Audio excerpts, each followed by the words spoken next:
Muy buenas noches, les saluda Estela Ruiz Díaz. Esto es En Contexto, y ya estamos en contacto con ustedes para hablar de un tema que está en nuestra sociedad, que está en nuestra cultura y con la que convivimos lamentablemente de manera violenta. Estoy hablando de la violencia contra la mujer, porque el caso de Katia Brites, el brutal asesinato, el brutal feminicidio de Katia Brites, vuelve a poner sobre la mesa un tema que está arraigado en nuestra cultura machista. Y esa, diríamos, desidia institucional que existe porque es un tema que requiere la coordinación interinstitucional, que es un tema complicado en Paraguay justamente por nuestra debilidad institucional. Es una problemática que requiere una solución de una amalgama de instituciones y allí es donde nos quedamos empantanados. Hoy invitamos a mujeres de varios sectores que están en esas instituciones que tienen a cargo, diríamos, tomar los caminos para resolver este problema, o por lo menos para abordarlo institucionalmente y buscar los mejores caminos para ir erradicando este flagelo de nuestra sociedad. Sin más preámbulos, presento a las invitadas de esta noche. Artemisa Marchuk, fiscal adjunta de la Unidad Especializada de la Violencia Familiar. Muy buenas noches. Buenas noches, Estela, a tus invitadas también y a la audiencia. Gracias. Muchísimas gracias por venir. Lorena Segovia, ministra Defensora Pública, ¿cómo le va? Muchas gracias, Estela, por esta invitación y también a las compañeras que hoy me acompañan en esta mesa de diálogo. Gracias. Mirta Moragas, más conocida como Michi, ¿cómo estás? Abogada, ¿cómo te va? Buenas noches, Estela, un saludo a las compañeras y también a la audiencia. María Chucarro, ella es jefa del Departamento de Relaciones Públicas de la Policía Nacional. Estela, un placer compartir contigo y también muy buenas noches para las distinguidas compañeras que están aquí compartiendo. Nilsa Robles, jefa de Departamento de Atención a Víctimas de Violencia Intrafamiliar del área capital. ¿Cómo Buenas noches, señora Estela, y a las demás invitadas y a la amable audiencia. Bien, un término que siempre se menciona y que siempre es polémico es el feminicidio. Es una categoría penal. ¿Qué es el feminicidio, Mirta Morada? Es la forma más extrema de violencia contra las mujeres, que consiste básicamente en dar muerte a las mujeres por causa de género, y ahí también creo que es importante aclarar, o sea, el tipo penal de feminicidio nace a partir de la necesidad de ponerle nombre y darle una categoría jurídica diferente a las muertes de mujeres por causas de género, digamos. Entonces, no es cualquier muerte de mujer la que es un feminicidio. Depende del contexto y la ley especifica unas circunstancias bastante claras y tiene una expectativa más alta que el homicidio vinculado justamente a la violencia de género con la que está implicado. ¿Causa problemas a veces, fiscal, ese término o no? En la discusión, diríamos, del juicio. Sí, Estela, la perspectiva de género es una metodología, es una herramienta, es una técnica utilizada en la investigación a los fines justamente de poder determinar esa asimetría de poder que se da en las relaciones humanas, en este caso hombre-mujer, y que van definiendo roles diferenciados y que obviamente subyace y muchas veces motiva la violencia, esa extrema, que se traduce en la muerte de la mujer en manos de su agresor, y es tan imperceptible dentro de una cultura donde normalizamos la violencia. Entonces toda la técnica a nivel de investigación desarrolló el concepto, esta metodología que es la perspectiva de género a esos fines, y cuesta muchísimo en capacitación la formulación legal dice cuando se le da muerte a una mujer por su condición de tal. Y cuesta muchísimo en capacitación alcanzar el entendimiento de qué implica el término con esa herramienta metodológica de investigación que nosotros ya dentro de la técnica de investigación dentro del MP y toda la región y todos los cursos que damos, hablamos de perspectiva de género. Entonces, y en la capacitación también tenemos que confrontar con las barreras propias internas de nuestra cultura e ir obviamente posicionando una mirada distinta, y la herramienta esta metodológica permite que el investigador, el agente fiscal o auxiliares de investigación cambien su mirada y todos ya puedan en todo sentido puedan ir detectando manifestaciones que den cuenta de ese manejo social, estructural, que implica esa asimetría de poder. Y obviamente primero nos corregimos nosotros y ya actuamos nosotros en nuestra propia vida y desde la perspectiva de género, pero sin posicionarnos ya sea de una manera, si somos damas en debilidad, o si los caballeros ponderándose por su condición superior de esa cultura machista, como acaba de referir la compañera. Sí. Doctora Lorena Segovia, un poco vos enfatizabas en ese asunto, sobre todo que tiene que ver con lo cultural, más allá de lo que vamos a hablar, de lo que hace la defensa pública en esta materia en específico. Sí. Realmente, Estela, es como una negación cultural que tenemos, una negación como sociedad a reconocer una causa real, que es que hemos sido criados, hemos sido formados dándole una superioridad al hombre sobre la mujer. Y esa superioridad que no se entiende, a pesar de que la Constitución te dice que somos iguales, pero en la práctica fuimos criados de otra manera, necesariamente incide en nuestro actuar después, como parte de la sociedad y también integrando los órganos de protección, porque no somos personas ajenas a esa cultura. Pareciera que es mucho más fácil hablar de enfermedad mental, no es que pareciera, es lo que más se repite, que reconocer que aquí realmente tenemos que cambiar en la formación, en la educación, en ese vernos iguales, en el trato no violento, porque no es solamente muchas veces en el trato hombre-mujer, sino el trato que le damos a niños, niñas y adolescentes, el no escucharles, el pensar que solamente uno tiene la razón. ¿Y qué pasa con el hombre cuando la mujer le dice, no estoy de acuerdo, yo creo que es distinto, yo quiero tomar una decisión? Entonces, si focalizamos en medidas que inclusive pueden ser positivas para encontrar alguna forma de prevención dentro de procesos judiciales, como es el caso de los dispositivos, no podemos dejar de entender y de considerar que toda la evidencia habla de ese machismo, palabra que muchas veces ni siquiera se quiere usar.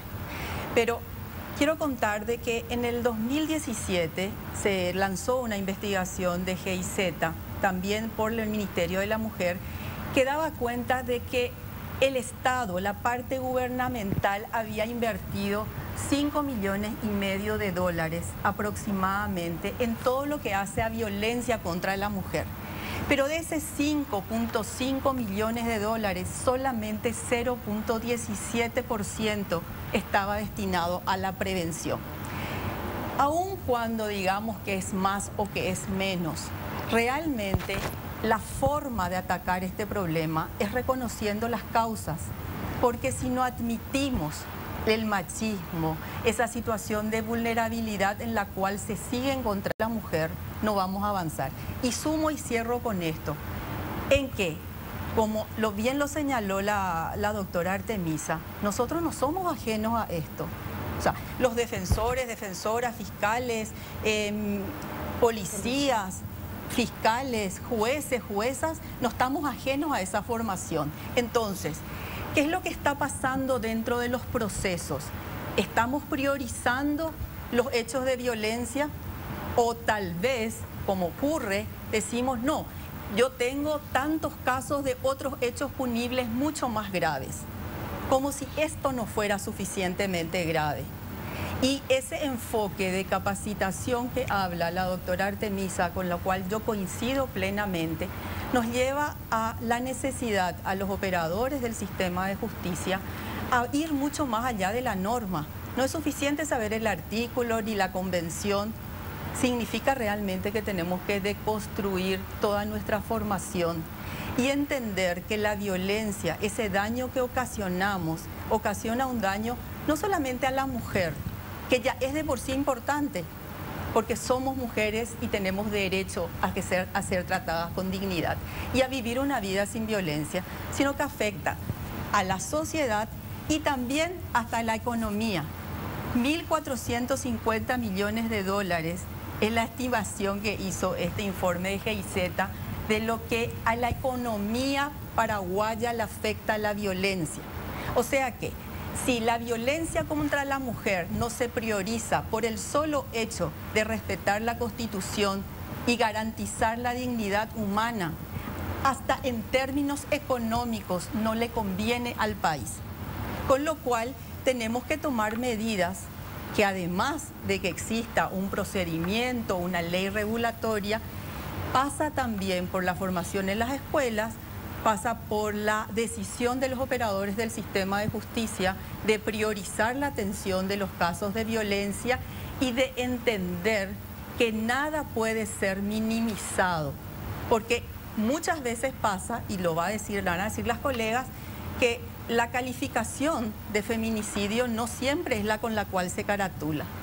¿Por qué? Porque tiene que pasarse por un análisis. Entonces, ¿qué pasa? La estadística que tenemos no siempre es real, porque además de que no estamos preparados académicamente, eso no es suficiente. Bien, y el inicio de este itinerario, diríamos, cuando el Estado pasa a intervenir en una violencia contra la mujer, violencia intrafamiliar, el primer peldaño es la policía. En ese sentido le quiero preguntar a Nilsa Robles, ella es jefa del Departamento de Atención a Víctimas de la Violencia Intrafamiliar. ¿Cómo se da eso en la policía? Porque muchas veces sucede que se revictimiza a quien va a denunciar, a la mujer, especialmente cuando va a denunciar al novio, al esposo. Y en este caso de Katia vimos el acta donde ella refleja en esa denuncia el miedo a morir, ¿verdad? Entonces, ¿cómo es en la policía? Porque ahí es donde también hay que luchar contra la cultura machista, porque está tan naturalizada la violencia contra las mujeres que no se ve como un delito. Bueno, contestando a su pregunta, señora Estela, la función de la policía, una vez que una persona víctima llega a la comisaría, nosotros tenemos 19 oficinas especializadas a nivel nacional, donde tenemos espacios confortables, sería para que una persona víctima se tome todo el tiempo necesario para tomarle una denuncia. O sea, no hay un tiempo límite para tomarle una denuncia. Si viene en shock la víctima, primero se le hace la contención y posterior se le toma la denuncia. Y si es que tiene rastros visibles de violencia, primero se le asiste en emergencias médicas o un centro de salud más cercano. Y si ella está apta para realizar la denuncia, se le toma, o de lo contrario nosotros realizamos el acta de procedimiento y esa misma acta comunicamos a la Fiscalía Especializada, ahí donde está la doctora Marchut. En Asunción tenemos la Fiscalía Especializada. No contamos con mayor problema, o sea, directamente nosotros comunicamos a la Fiscalía Especializada, no tenemos que decir dónde corresponde, entonces solamente tenemos que comunicar en Asunción. Pero en otras direcciones, por ejemplo, se tiene que comunicar a las fiscalías donde ocurrieron los hechos.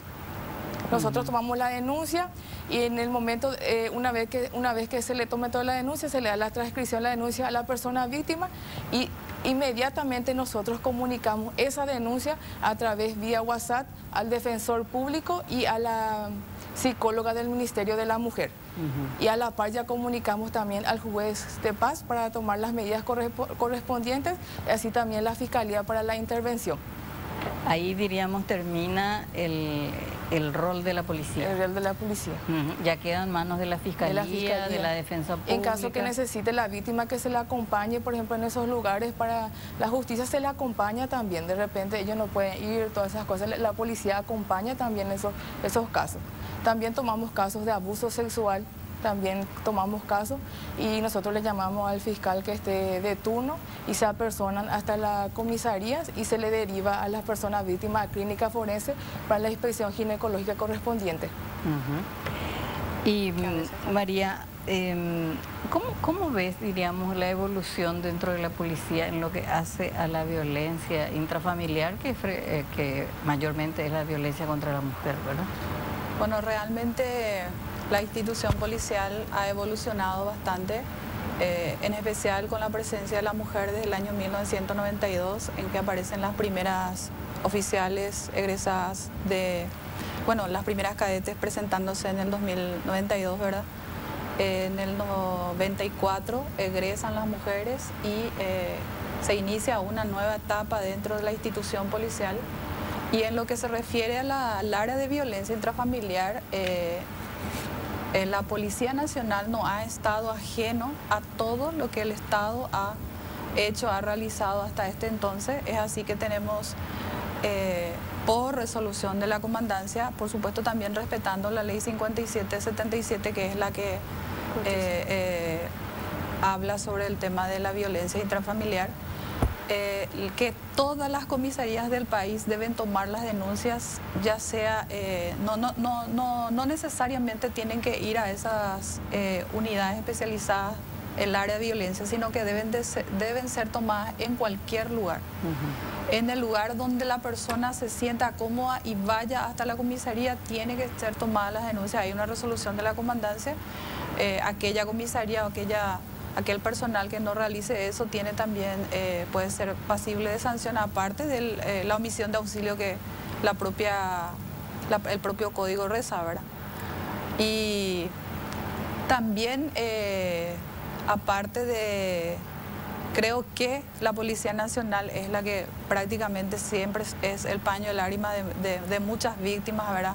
Inclusive tenemos víctimas también, personal policial fallecidos en actos de servicio, tratando de intervenir en situaciones de violencia, porque la violencia contra la mujer muchas veces es extremadamente extrema. Y cuando lo que venía manifestándole a las colegas compartiendo hoy en esta tarde, cuando un victimario decide realmente ir contra su víctima y ya tiene en su mente, ya tiene preparado que va a ir contra su víctima, es muy difícil de interceptar e intervenir realmente. Muchas veces se procura por todos los medios, se realiza, ¿verdad? Pero a veces es muy difícil. Cuando alguien ya tiene marcado su víctima y desea cometer un hecho de homicidio, a veces lo realiza de cualquier forma. Entonces, en ese sentido, la Policía Nacional es difícil que esté en todos los lugares detrás de una víctima de violencia intrafamiliar. Bien sabemos que si decimos que va a haber un policía, vamos a estar mintiendo, porque falta policía. No hay policía para todos los procedimientos, para todos los hechos, y estar detrás de una víctima 24 horas va a ser un poco difícil. Después vamos a hablar también del caso del policía que secuestró y violó a una niña. Lamentablemente también, que es un tema que hay que trabajar adentro.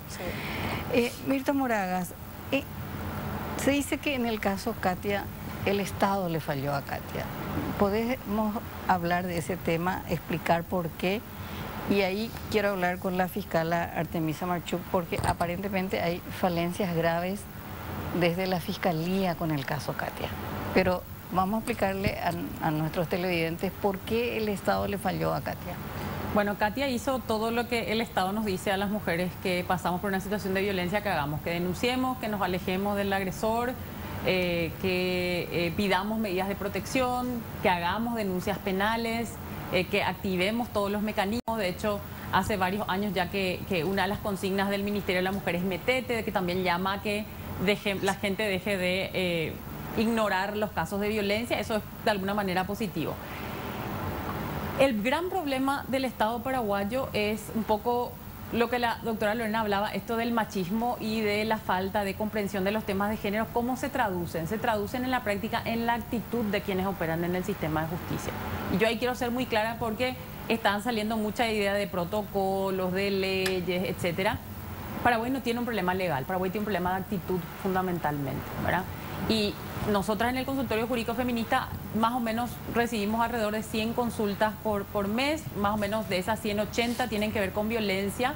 Y nosotros aprendimos mucho a partir de escuchar a las mujeres cuáles son las barreras que ellas tienen al ir a las instituciones públicas, ¿verdad? Y ahí la verdad es que pese a que probablemente hay un esfuerzo, en nuestro análisis de lo que nos dicen las mujeres, el ir a la policía es un quebranto, o sea, porque les maltratan, no les creen, no les toman la denuncia, o sea, eso de que la denuncia se lleva automáticamente o al sistema de protección o a la fiscalía, en los casos de violencia mayoritariamente nos dicen que no es así, que les piden a ellas retirar y llevar, por ejemplo.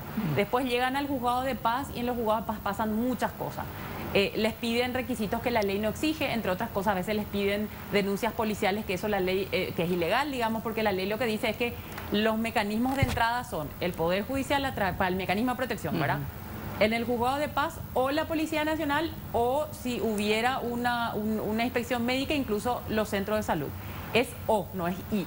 Pero en muchísimos casos le dicen a las mujeres, en parte como para sacarse de encima, no, tenés que irte a la comisaría y traer tu denuncia policial. Entonces ese ya es un día más que ella va a tardar, porque ella se va a ir a la comisaría, va a esperar su transcripción y va a llevar, ¿verdad? O les toma la denuncia y realmente los plazos legales en los mecanismos de protección no se cumplen. La ley establece que la audiencia de medida se tiene que dar dentro de los 3 días. En nuestra experiencia, ninguno se da prácticamente antes del mes. Entonces ahí tenemos un incumplimiento de la ley muy fuerte también. ¿Y eso por qué se da? Se da, podemos hablar de cuestiones estructurales de la mora vinculada a la cantidad de casos que existe, porque ciertamente los temas de violencia contra las mujeres, violencia intrafamiliar, son la mayoría de los casos. Hace como 2 años que es el segundo hecho punible más denunciado y procesado. Podemos hablar de ese tipo de barreras y existen, y creo que eso el Estado tiene que tomar medidas presupuestarias estructurales. Pero también hay un tema de la consideración de estos casos como menos graves, como menos urgentes, como seguramente mañana ya se va a arreglar.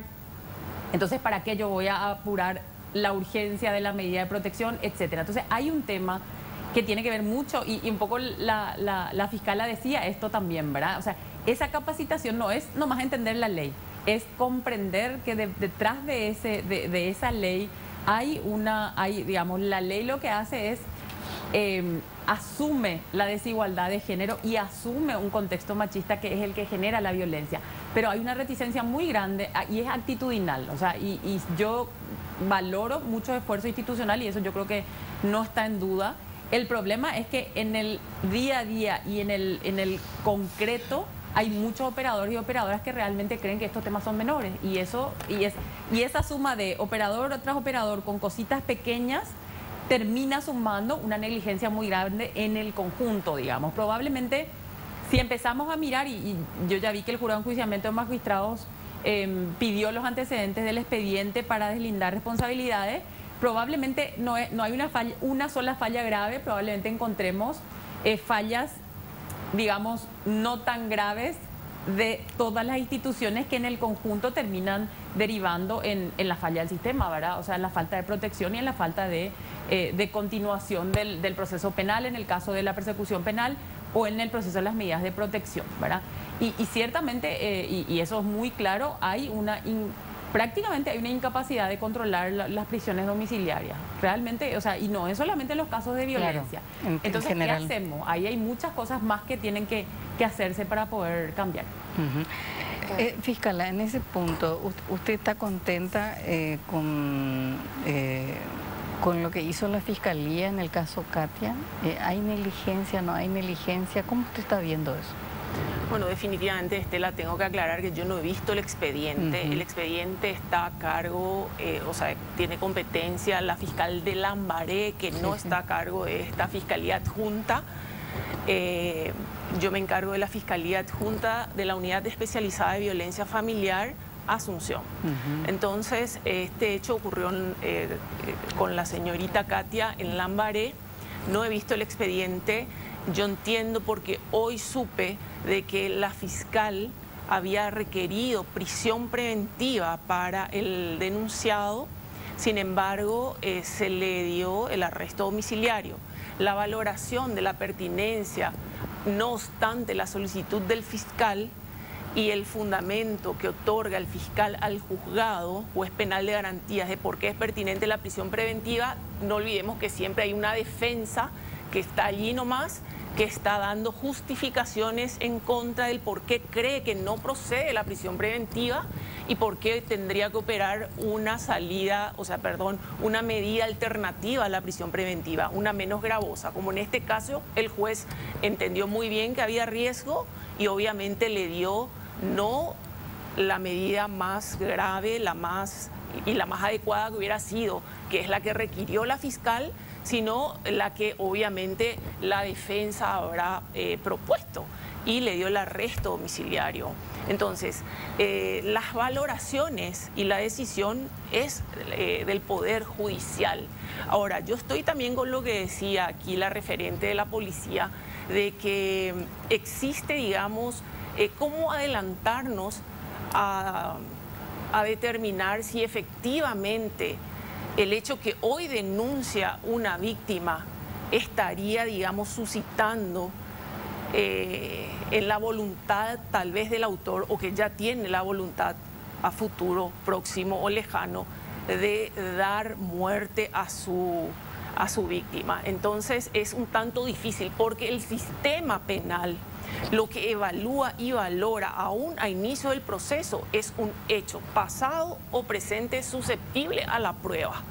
Y los supuestos se evalúa, tenemos un formulario de evaluación de riesgo y sobre esa base, que dicho sea de paso tampoco es un presupuesto para la prisión preventiva, pero de todas maneras el fiscal o la fiscala suele también decir los hechos han sido graves, la violencia física ha sido grave, pero para la prisión preventiva son otros los presupuestos que tienen que ver con la sujeción del sujeto al proceso. Si es el hecho grave, la posibilidad de fuga, si tiene arraigo o no, si tiene familia, la familia está ahí toda, la defensa está ahí toda procurando una medida menos gravosa, en este caso el arresto domiciliario. Violó el arresto domiciliario, así ocurrió.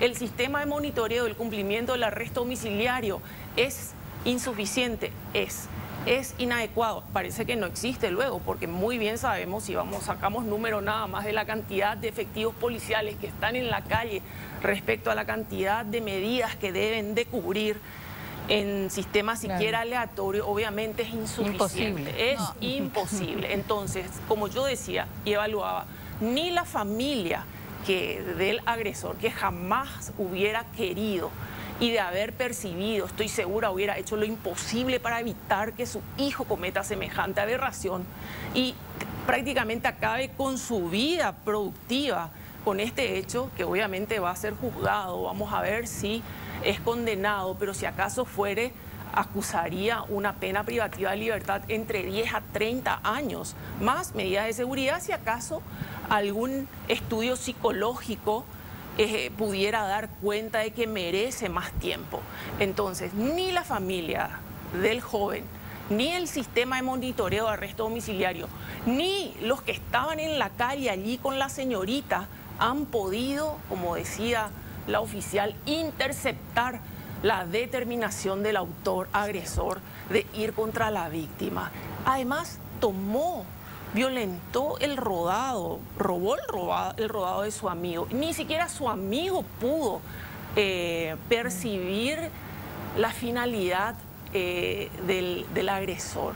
Y a veces me pregunto a veces, y en estos días más, ¿Acaso una persona que tiene un arrebato así de ira tiene presente lo que va a hacer o se desencadena? Eso hay que preguntarle a los psicólogos, a los psiquiatras, si eso es así o si en el momento incluso, no digo que no entendía, sino que no pudo, digamos, frenar el impulso criminal. Un poco eso, así veo yo. Entonces, obviamente no pudo el sistema impedir, por todos estos detalles que veo. La valoración de si hubiera sido prisión preventiva, como requirió el fiscal, la fiscal, o como la defensa requirió, una menos gravosa, es la del juez penal de garantías. Yo no estoy queriendo acusar, sino que quiero nomás dejar muy en claro cuáles son los roles. Nosotros como Ministerio Público tenemos dos herramientas muy interesantes que ya datan del 2018, institucionalizado, que es un protocolo de actuación que ha sido celebrado con la Policía Nacional, con la Corte Suprema de Justicia, Ministerio del Interior, donde bajamos un protocolo de investigación en los casos de violencia contra la mujer con perspectiva de género. Y allí ya ingresa incluso la terminología esta tan adecuada, de vanguardia, perspectiva de género. Brillante es ese protocolo.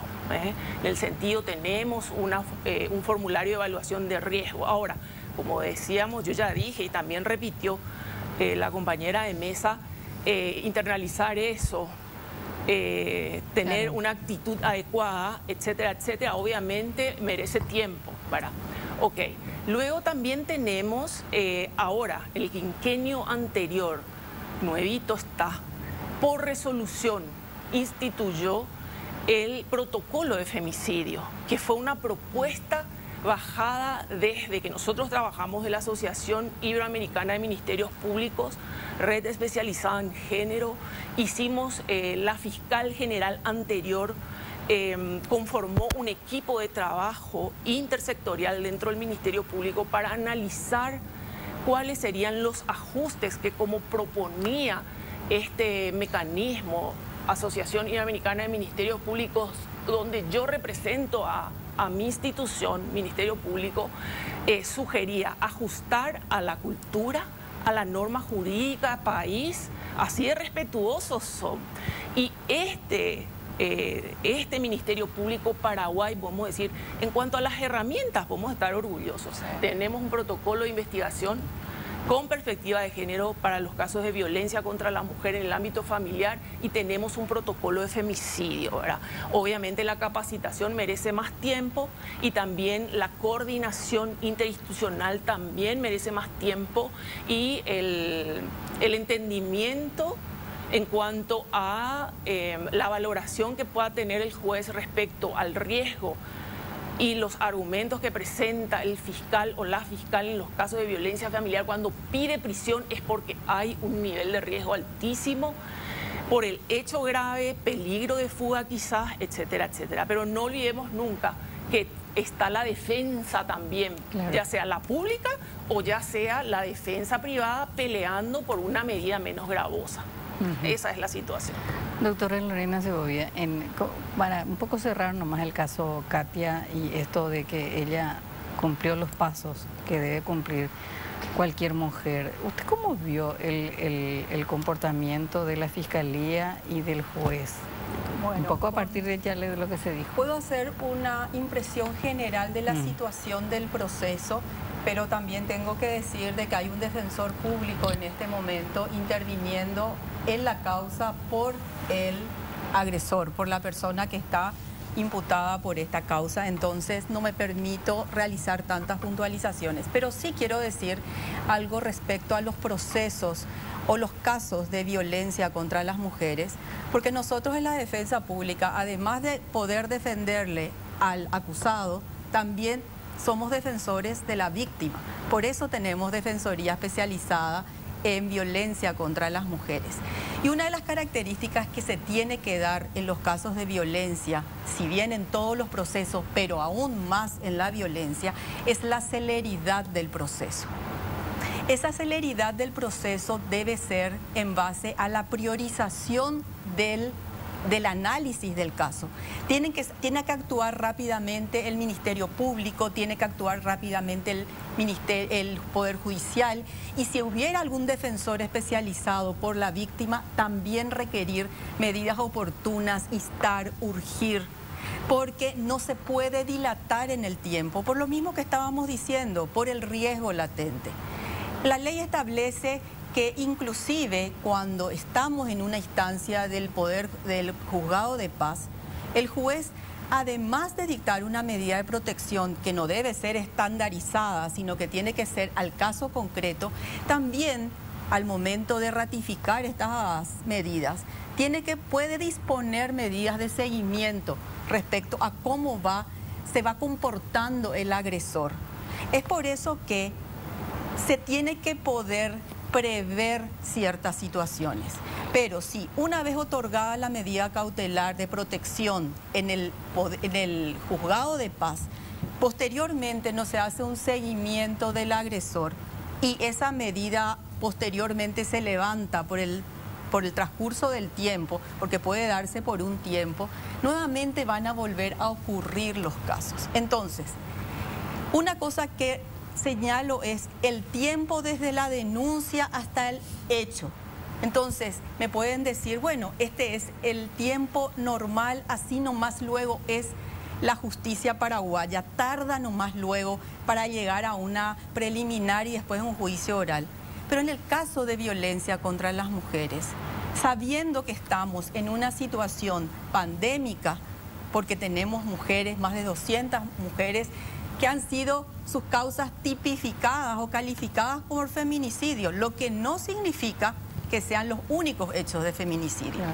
Entonces, estas causas deben ser priorizadas en cuanto a la celeridad. Y ahí vamos a dos elementos que desde la defensa pública creo que es un aporte importante del Estado paraguayo, que es la creación de defensoría especializada para mujeres víctimas. Hablamos entonces de especialización, pero de algo mucho más importante, que es la exclusividad. Estos defensores y defensoras, además de la capacitación y la internalización permanente de lo que es la violencia, de entender, de atender sin juzgar, de tratar de despojarnos de esos estereotipos que no nos permiten hacer una defensa adecuada, tienen dedicación exclusiva. Y salvo alguna situación que puedan interinar porque no hay un defensor en ese momento, que es algo muy residual, la exclusividad del defensor, la defensora, es un punto positivo. Y es una experiencia que se tiene que repetir en los otros órganos del sistema de justicia. ¿Qué significa eso? Una fiscalía especializada no solamente en Asunción, o creo que también la tienen en Alto Paraná. Tenemos en Alto Paraná, en Guairá también tenemos. Exacto. Tenemos 17 o 18, 17 departamentos, 18 circunscripciones judiciales y hay 3. Nosotros tenemos en este momento 19 defensores y defensoras especializadas y estamos buscando tener más. Pero no por el hecho de agrandar la defensa pública, sino porque la atención de la violencia contra la mujer debe ser priorizada a través de la actividad de personas especializadas de dedicación exclusiva. Y allí vamos a lo que planteamos ya el año pasado como un proyecto de ley de tener una jurisdicción especializada, juzgados especializados. Con la ampliación de las atribuciones de los juzgados de paz, que tratan cuestiones civiles y al mismo tiempo violencia contra la mujer, pasa esto y yo coincido con la colega Moragas de que los plazos no se cumplen. Y si bien hay problemas estructurales, también hay una cuestión de priorización. Entonces, creo que tenemos que poner sobre la mesa, si vamos a realmente atacar la violencia contra las mujeres, poner sobre la mesa las causas, trabajar en la prevención, invertir desde el Estado en la prevención, no tenerle miedo a a cambiar, a transformarnos, a hablar del tema. Muchas veces los hombres dicen, yo no sabía que eso le causaba daño a una mujer. Bueno, hablemos, evitemos eso.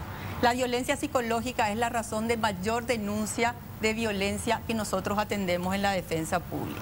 Entonces, mayor celeridad, atacar las causas, especialización, dedicación exclusiva de los operadores del sistema, también la policía, exclusividad de un sector. ¿Implica dinero? Sí, pero somos la mitad de esta población que tiene derecho a vivir sin violencia. Y le sumo algo más que dice la ley y que todavía no hacemos, que es la reeducación del agresor. También es una obligación del Estado. Nosotros tenemos que realizar campañas, programas, hablar en las escuelas, esas cuestiones mínimas. Yo estuve dando referencia al famoso beso de Rubiales, de la final de fútbol de las campeonas del mundo. Muchas personas me decían, ¿por qué te vas a España cuando acá tenemos tantos problemas? Y yo le dije, por una cuestión pedagógica. De impacto. Porque es más fácil opinar cuando no hay sentimientos involucrados ni emociones involucradas. Y utilizar el caso de Rubiales para mí era bastante significativo para ver cómo una agresión sexual se minimiza. Y así como ese beso no consentido para muchas personas es totalmente inocuo, hay todos los días hechos pequeños, micromachismos le decimos, las que estamos trabajando en el área, pero que demuestran que consideramos que los hombres y las mujeres no somos iguales y nos mantenemos de esa manera. Entonces, causas, mayor celeridad en los procesos, especialización, que es más allá de lo académico, vuelvo a decir, y eso para mí es fundamental, y lo otro, exclusividad. Exclusividad. Bien, este es un primer momento del programa, por supuesto vamos a continuar hablando y me gustaría después a la vuelta de la pausa hablar con Nilsa y con María con respecto a cuáles son las denuncias más comunes, diríamos, que se da en el plano de la violencia intrafamiliar y también entrar en el debate de las famosas tobilleras electrónicas, si no es un discurso como reduccionista y llevando nuevamente al tema de la seguridad o la inseguridad nada más, un debate que es mucho más amplio y que es mucho más complejo y que es mucho más profundo. A la vuelta de la pausa.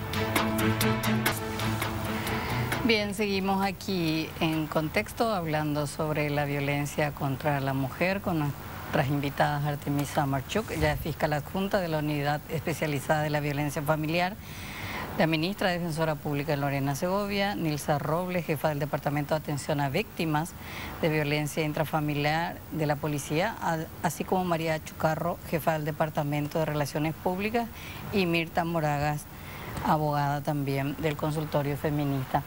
Yo decía, Nilsa o María, si pueden responder, cuando una mujer violentada va a una comisaría, ¿qué es lo que más impacta? ¿Cómo ustedes lo toman? ¿Cómo va llegando a la mujer? Generalmente se dice que la mujer que va a denunciar ya es porque no aguanta más, no es en el primer acto violento, sino que ya llegó al límite, diríamos, y recién ahí va. ¿Cómo ven ustedes? ¿Qué es lo que más les impactó en su carrera policial en materia de violencia contra la mujer? ¿Qué es lo que rescatan ustedes? Y la manera que llegan las personas víctimas, de repente ellas vienen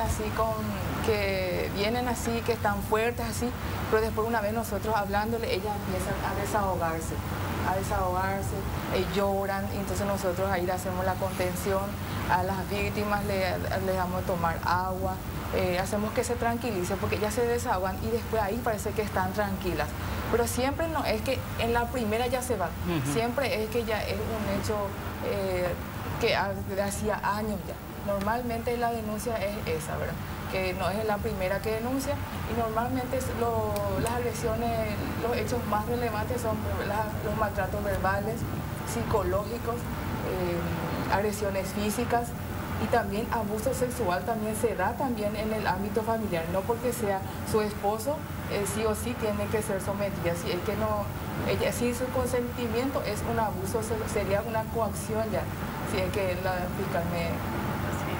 Y entonces de esa manera también trabajamos, y una vez que nosotros tengamos conocimiento, de repente la persona víctima viene y te dice, solamente quiero dejar una constancia. Nosotros en la Policía Nacional, desde que la violencia es acción penal pública, se toma inmediatamente, una vez que intervenimos, una vez que tenemos conocimiento, sí o sí comunicamos en la instancia que corresponde.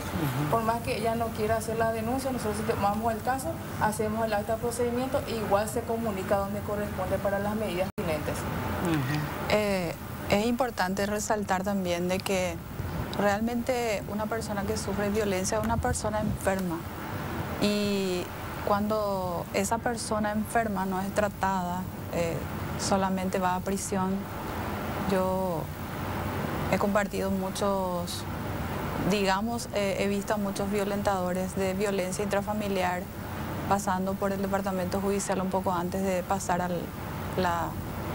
las penitenciarías, y escucharle a cada uno de ellos con sus diferentes historias a veces realmente te deja asombrada, ¿verdad? Porque hay cada historia en cada hecho de violencia, y no todos los casos de violencia intrafamiliar que llega hasta la comisaría. Nosotros en este momento tenemos más de 14.000 personas detenidas y aprehendidas ya, puesta a disposición de la justicia, de los cuales casi 3.000 y un poquito más son de violencia intrafamiliar.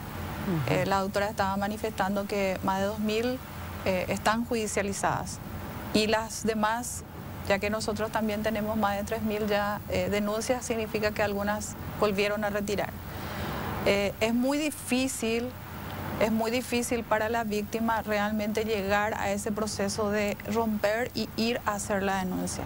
Y una vez que realiza esa denuncia, esa contención que recibe, ya sea de la policía y posteriormente la fiscalía o del juzgado o de la instancia que corresponda, es la más importante. ¿Por qué? Porque nosotros tenemos en las comisarías hechos de violencia todos los días.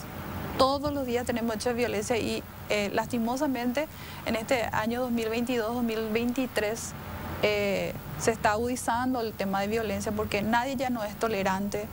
El problema del alcohol en los hogares los fines de semana es para violencia. Hay una excesividad de consumo de drogas que comienza con las drogas permitidas y justamente con el alcohol. Eso hace que un fin de semana sea realmente muchas veces violento, y hasta a veces tenemos que contar la historia de un feminicidio. El fin de semana pasado una mujer, no sabemos si se ha caratulado, porque en ese momento nosotros no somos quienes caratulamos, pero hemos intervenido en la ciudad de Pedro Juan Caballero, en donde una mujer fue violentada, falleció en un hecho de violencia de lesión con arma blanca. Y esta mujer era una mujer indigente que vivía en la calle, que vivía con otros 2 personas indigentes, que en un momento dado, con el alcohol, con la situación de droga, ellos llegaron a violentarse entre ellos, y una mujer falleció en esa situación, ¿verdad? Como también en otro hecho, hemos tenido un hecho en donde ya no sabían la familia qué hacer con la persona por el consumo del alcohol y de las drogas, y lo denuncia para que le lleven hasta la comisaría.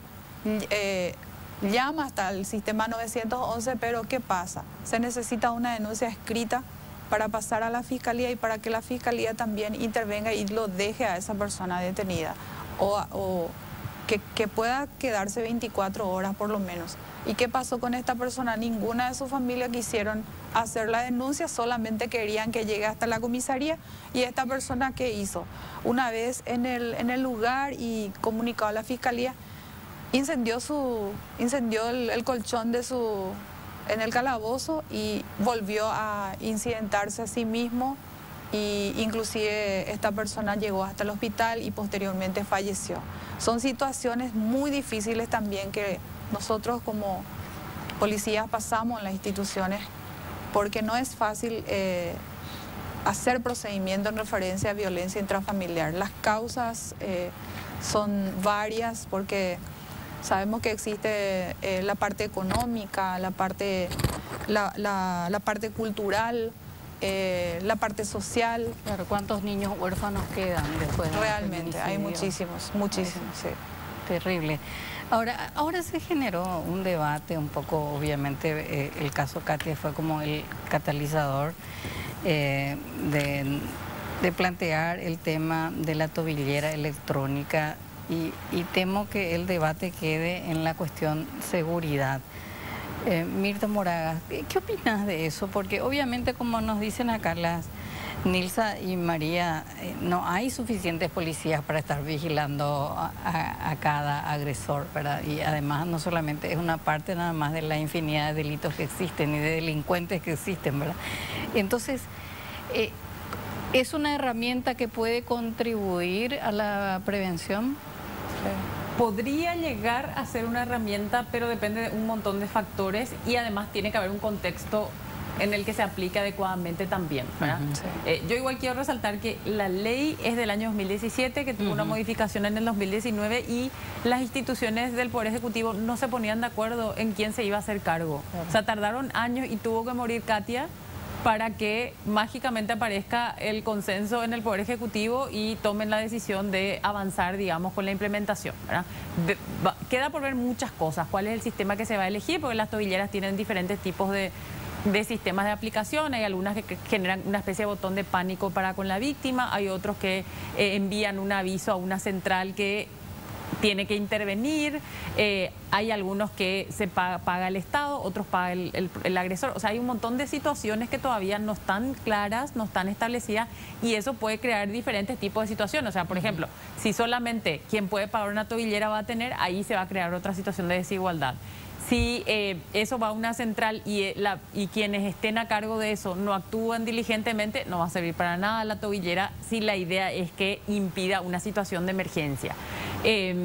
Hay que ver también si las mujeres quisieran tener o no, porque no todas quieren tener ese botón de pánico, porque de alguna manera también implica que ese sistema tiene que saber dónde están ellas con relación al agresor. O sea, hay un montón de situaciones que todavía no están claras. Sí. Y que van a de alguna manera marcar la implementación. Por eso creo que puede llegar a ser, ahora no le pondría el nivel de importancia que está teniendo en el debate, porque además, y también las tobilleras no son solamente para casos de violencia, son para, claro, deberían ser también para otro tipo de casos donde hay prisión domiciliaria. Digamos, entonces, claro, ¿cuántas tobilleras necesitamos? O sea, hay demasiadas cosas que están ahí. Pero no es un tema nomás de que la tecnología va a resolver todo, porque finalmente la tecnología también va a estar manejada por las mismas personas que manejan el sistema. Y bueno, también hay toda una cuestión de eso, de ver todo y me parece que quedarse en eso es un reduccionismo que es muy innecesario y poco útil en este contexto donde tenemos que discutir cosas mucho más profundas con relación a la situación de violencia en general. Entonces, yo también estoy preocupada de que terminemos en el debate de las tobilleras como si resulta que había sido lo único que necesitábamos, eran las tobilleras para que se resuelvan las situaciones de emergencia y de violencia. Y eso no es cierto, digamos. No. Entonces, ojalá salgamos de ese lugar de la tobillera como lo que va a resolver todo y, en todo caso, se incorpore a un debate mucho más complejo y más profundo y se establezca dentro de lo posible para nuestro contexto el mejor mecanismo posible. Sí, sí. Por ejemplo, también el tema hay que hacer una evaluación profunda todavía, a ver si el sistema 911, por ejemplo, puede realmente la tecnología que se va a aplicar puede ser también compatible con el sistema que estamos utilizando, ¿verdad?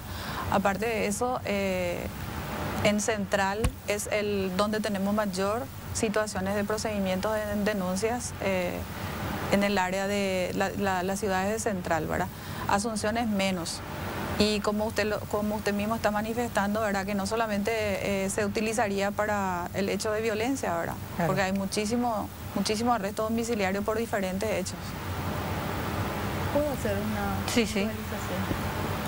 Además de lo que se dijo respecto a que con relación a los dispositivos hay un camino todavía a seguir, hay algo que a mí me preocupa profundamente, que de buenas a primeras podemos aceptar de que el Estado destine una cantidad, una suma de dinero en una posibilidad de utilización de un dispositivo.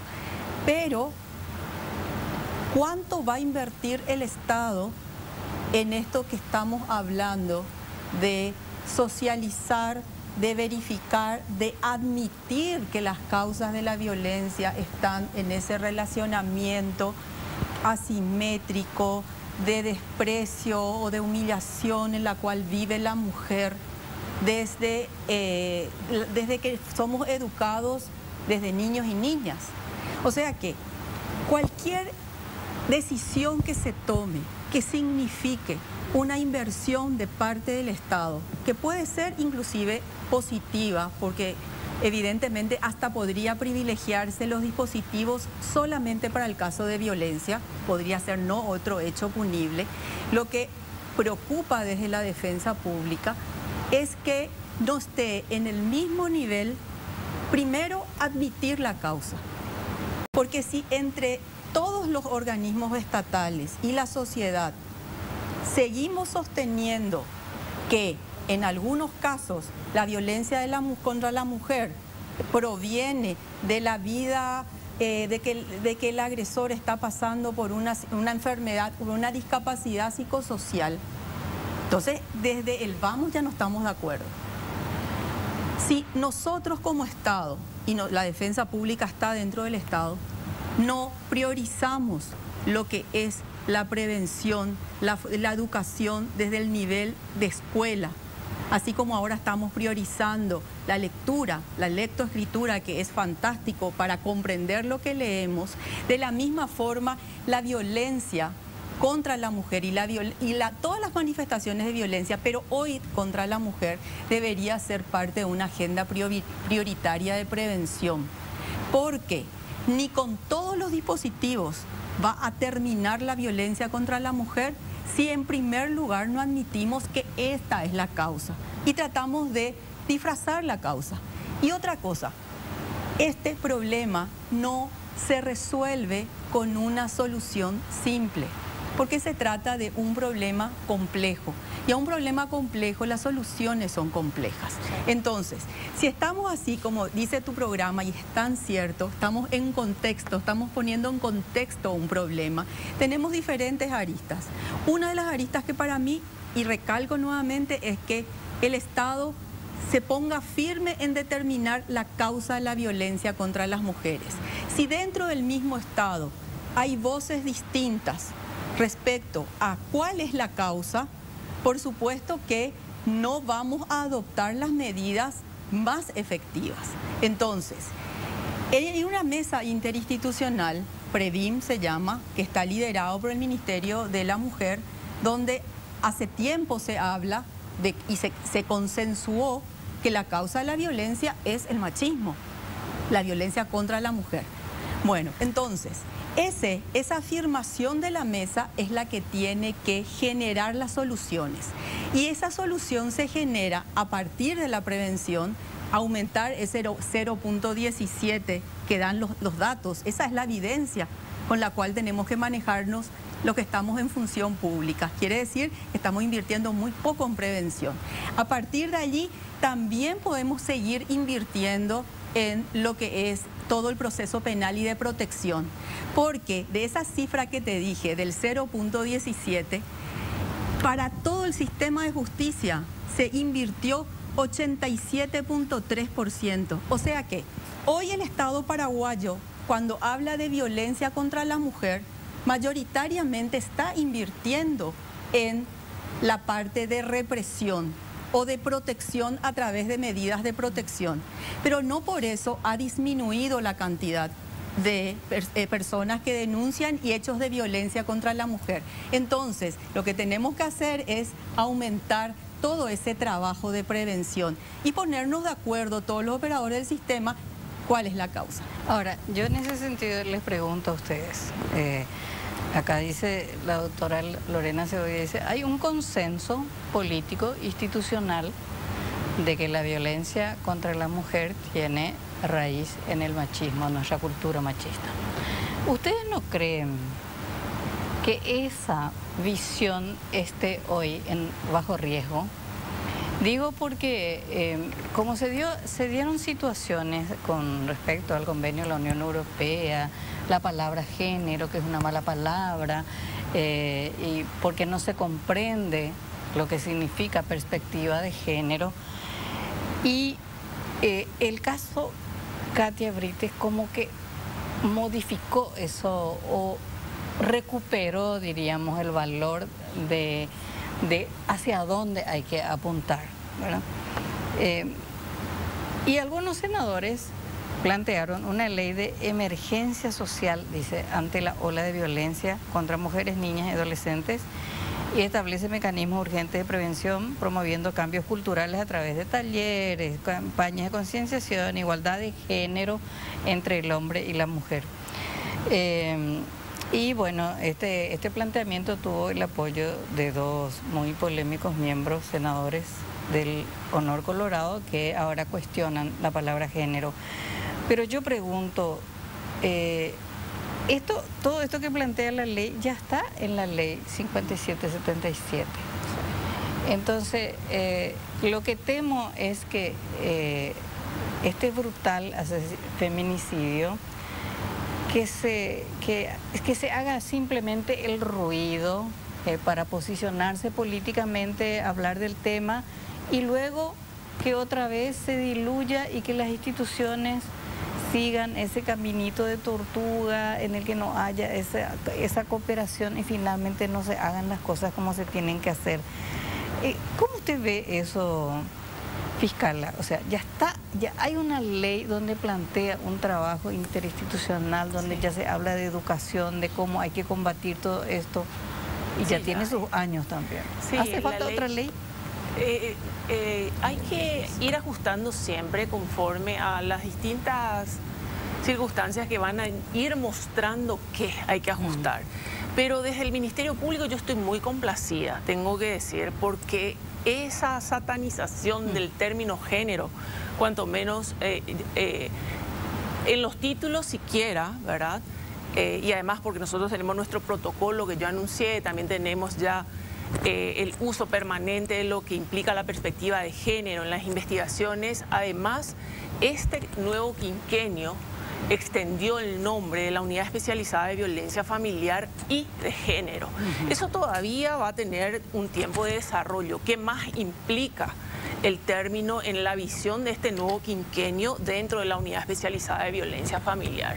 Entonces, obviamente, yo también he sentido a través de los medios que este triste, trágico acontecimiento con la víctima Katia como que ha puesto en el discurso de los que antes poco o nada hablaban del término perspectiva de género o género en el sentido que debemos usar también según nuestra cultura, que no es problema eso, ¿verdad?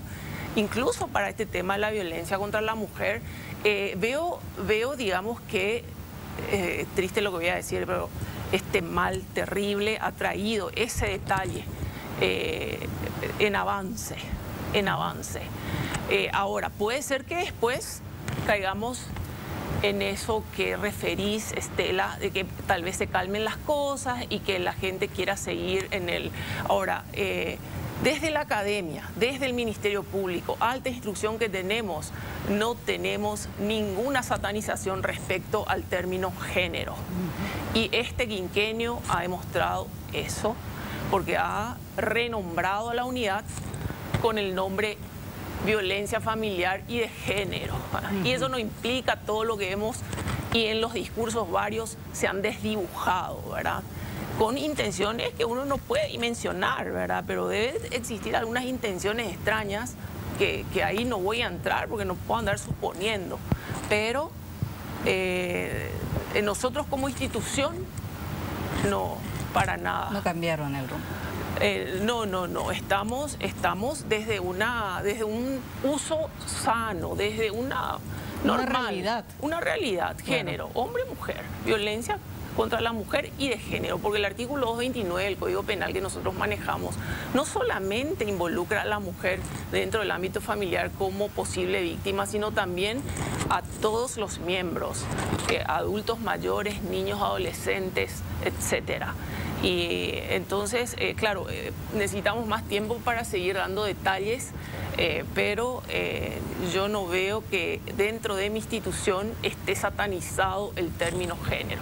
Bien, necesito irme a una breve pausa, pero voy a querer la opinión de todos ustedes con respecto a este mismo tema. A la vuelta de la pausa.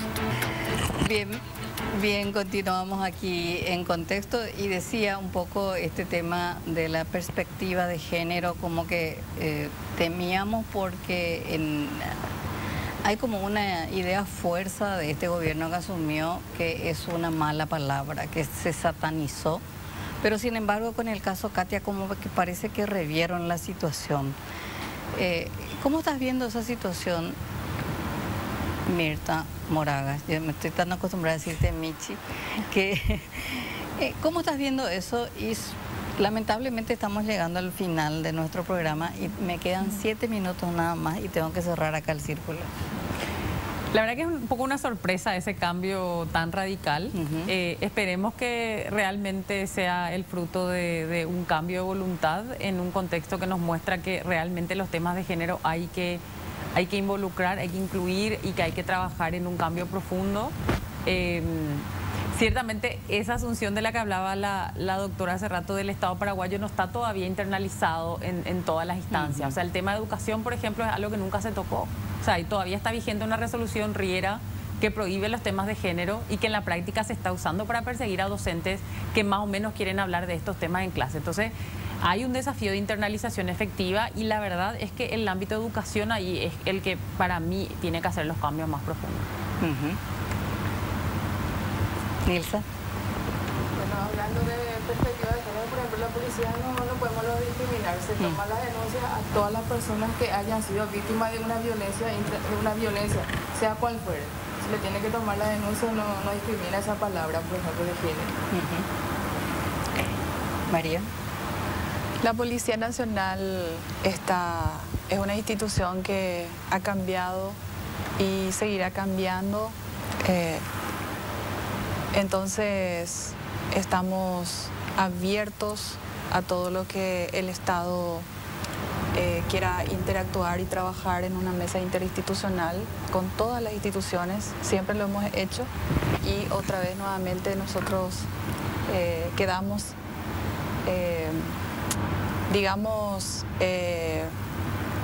vamos a estar atentos a lo que se pueda resolver en pro de la mejor vida de cada ciudadano paraguayo. No a la violencia nunca más, ni contra mujeres, ni contra niños, ni contra nadie. Muchas gracias. Lorena Segovia.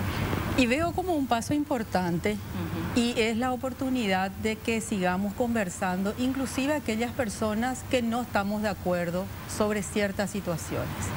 Y creo que aquellas personas que ocupamos cargo de autoridad tenemos una doble responsabilidad en tratar de clarificar los términos, de clarificar el lenguaje, de explicar una y otra vez y no crear polarizaciones que finalmente no conducen a ningún lugar. Creo que ante este nefasto hecho se abre una nueva etapa de tratar de conversar convenciendo. Una oportunidad. Es una oportunidad, además que pienso que si solamente vamos a hablar con personas que opinan como nosotros, ¿a dónde vamos a llegar? Necesitamos sentarnos a hablar con personas que no opinan como nosotros, tratando de explicar con mayor claridad por qué hablamos en las instituciones desde la necesidad de una justicia con perspectiva de género y cómo lo llevamos a la práctica en hechos concretos. Porque al satanizar una terminología, lo que está escondiéndose detrás es el miedo muchas veces a lo que puede significar a más. Entonces, creo que desde el Estado, cualquiera que esté ocupando un cargo de autoridad no puede desatender la posibilidad de sentarse. Y realmente, como aquí estamos hablando de acciones efectivas y se está hablando de acciones que no tienen que quedarse a paso de tortuga, como vos dijiste muy bien, eso implica necesariamente ponernos de acuerdo en determinadas acciones que se van a llevar adelante. Y por eso veo que esta es una oportunidad más y que como autoridad nunca podemos cansarnos de hablar, de explicar, de posicionar el tema y que realmente se vean hechos, que la violencia contra la mujer, así como el COVID en un momento dado fue lo que nos asustó y se tomaron medidas en ciertos aspectos más o menos, o lo mismo tiene que ocurrir con el tema de violencia contra la mujer. Entonces, si eso significa más tiempo, más dedicación, es algo a lo que estamos obligados. Y como sociedad, considerar de que es la oportunidad de vivir una sociedad pacífica y que la seguridad que pretendemos se construye no con policías solamente, no solamente con los dispositivos, se construye hablando y aprendiendo a hablar. Así como vos al inicio de este programa nos pusiste las reglas de esta conversación. Dijiste que podíamos hablar en un tono respetuoso, escuchando. Y eso es tan difícil, porque todos creemos tener la única razón. Pero si nos ponemos de acuerdo de que este es un tema prioritario para el Estado paraguayo, creo que podemos encontrar soluciones en base a la evidencia y también a la experiencia. Porque en materia de violencia contra la mujer hay mucha experiencia ya, caminos recorridos. Muchísimas, yo les agradezco muchísimo. Hay una cifra negra ya a estas alturas. Para agosto de este año ya tenemos 25 casos de feminicidio. Estamos hablando de 3 asesinatos por mes prácticamente, lamentablemente. Y ojalá que a partir de ahora empecemos a trabajar en serio como sociedad y sobre todo en materia institucional para que se vaya resolviendo este flagelo que condena a nuestro país y que habla de nosotros como un país violento. Les agradezco muchísimo su participación. Bueno, vamos a seguir charlando sin duda sobre este tema. A ustedes por estar otra vez esta noche y los vuelvo a invitar para el próximo miércoles a las 21 horas.